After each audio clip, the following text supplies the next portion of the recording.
Bonjour. Aujourd'hui, on se penche sur un texte court mais dense qui pose une question assez provocatrice.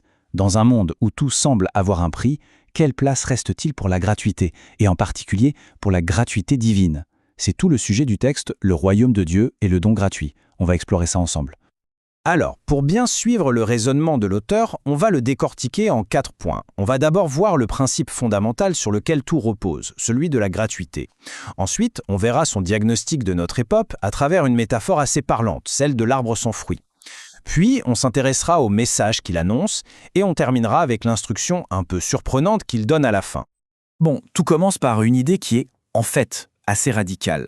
Dès les premières lignes, le texte met en opposition deux mondes, celui des dons de Dieu et celui de la logique purement commerciale qui régit nos vies. Cette phrase, c'est la clé de voûte de tout le texte. C'est bien plus qu'un conseil, c'est un véritable manifeste. En fait, c'est une critique assez directe d'un système où, selon l'auteur, l'argent est devenu la seule motivation. C'est un appel à penser et à agir différemment. Et ce conflit, il est posé très clairement. D'un côté, il y a les bienfaits de Dieu qui sont offerts, donnés sans rien attendre en retour, et de l'autre, on a un monde centré sur l'argent, qui non seulement est une source d'injustice, d'iniquité, mais qui finit même, d'après le texte, par prendre la place de Dieu.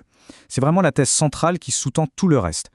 Alors, une fois ce constat posé, comment l'auteur perçoit-il l'état spirituel du monde actuel? Eh bien, il ne mâche pas ses mots.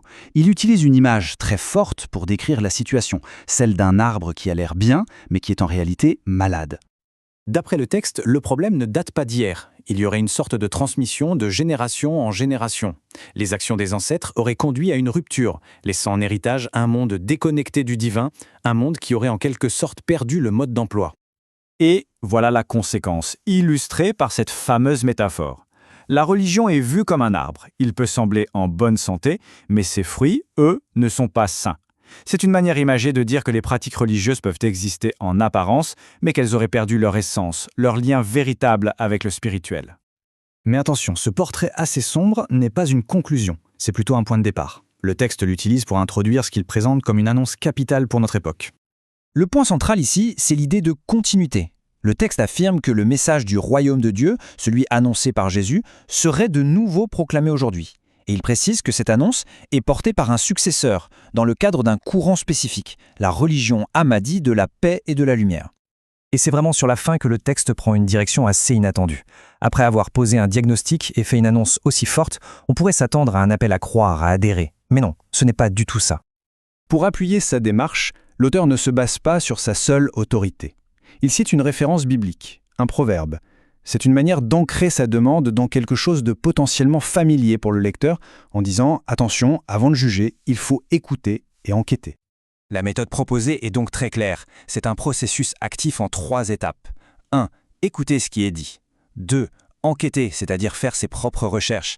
Et 3. Tout aussi important, ne pas ignorer le message d'un revers de la main sans l'avoir examiné sérieusement. C'est tout le contraire d'un appel à la fois aveugle.